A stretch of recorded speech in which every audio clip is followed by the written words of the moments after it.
High friends, welcome to AC boutique. কী অবস্থা সবার? দেখো, একটু নতুন স্টাইলিশ একটা হাতা দেখাচ্ছি। প্রথমে হাতাটা কেটে নেওয়ার পরে আমরা যেটা হাতার মোহরির অংশটা দেখো সিঙ্গেল প্লেট মেরে নর্মাল যে চাপ দিয়ে সেলাই দেয় একটা সেলাই, সেটা দিয়ে নিচ্ছি। খুব সিম্পল ডিজাইনের একটা হাতা। আমাদের হাতার লেন্থ যা থাকবে তার থেকে আমরা একটু চেষ্টা করব হাতাটা বড় নেওয়ার, কারণ এটা ফ্রিল হয়ে হাতাটা ছোট হয়ে আসবে। তারপর দেখো হয়ে যাওয়ার পর হাতাটাকে হাফ পোর্শন মিডিল থেকে ভাঁজ করে নিলাম এবং মিডিলে একটা চক দিয়ে দাগ দিয়ে নিলাম। এবার একটা 2 ইঞ্চির আমরা সেম কাপড়েরই পটি নিব। তোমরা চাইলে অন্যান্য কাপড় থেকেও নিতে পারো, ওটা কারণ ভেতরে থাকবে। 2 ইঞ্চি চওড়া এবং লম্বাটা ঠিক হাতার মাপেই একটা কাপড় নিলাম। তো নিয়ে জাস্ট যেখান থেকে চকের দাগ ছিল ওই মিডিল অংশ বরাবর এটা আটকে দিয়ে একদম মিডিল থেকে একটা সেলাই মেরে দিব। এই যে মিডিল থেকে সেলাই দেবো, দু সাইডে কিন্তু ফাঁকা থাকছে, একদম মিডিল থেকে সেলাইটা আমরা দিয়ে নেব। দাগিয়ে নিলাম যাতে সরে না যায় কাপড়টা। পিন দিয়ে তোমরা সেটে নেবে, সেটে নিয়ে মিডিল থেকে একদম মিডিল বরাবর যতটা আমার লাগবে ততটাই কেটে নিচ্ছি, বেশিটা অংশ কেটে বাদ দিয়ে দিব।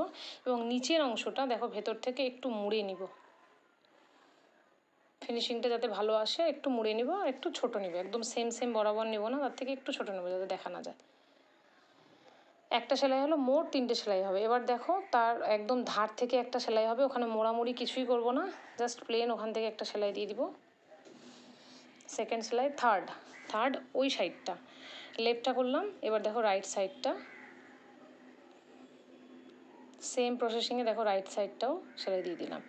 তার মানে আমরা 3টে সেলাই দিলাম এবং দুটা লম্বা চেনের মতো, দুটা কিন্তু হোল তৈরি হলো, দুটা চেনের মতো। দেখো একদম কাপড়টা খুব তো দেখা যাচ্ছে না তাই।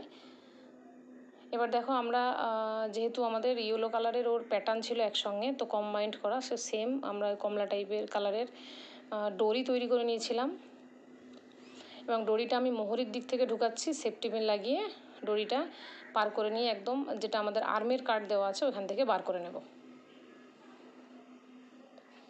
একটা ফুটো থেকে বার করলাম, আর একটা পাশে যে ছিল আমাদের মিডিল থেকে সেলাই দেওয়া আছে, পাশে একটা যে করেছিলাম ওটা থেকে আবার এটা পার করে নেব। ডরিগুলো একটু বড় করব, আর ডরির মুখে বেরিয়ে যাওয়ার পর ডরির মুখে কিন্তু আমাদের সুন্দর স্টাইলিশ ছোটো ছোটো কলি লাগিয়ে নিতে হবে, যেটা এটাতে লাগানো নেই। আমি জাস্ট হাতার ফিনিশিংটা দেখাচ্ছি। দেখো এইভাবে করে বার করে নেব, একদম সমান করেই নিব এবং টেনে দেখো সমান করে নেব। এই যে এইভাবে করে নিতে হবে। এবং যখন আর্মের সঙ্গে জুড়বো ওটা কিন্তু আমরা উপরের অংশটা আর্মের সঙ্গে জুড়ে নেব এবং নিচের অংশটা টানলে দেখো এইভাবে সুন্দর একটা ফ্রিল তৈরি হয়ে যাবে। এবং হাতাটা পরার পরে এই ফ্রিলটা দারুণ লাগবে। তোমাদের মেন ফিনিশিং কেমন হলো সেটা একটু আমি দেখাচ্ছি।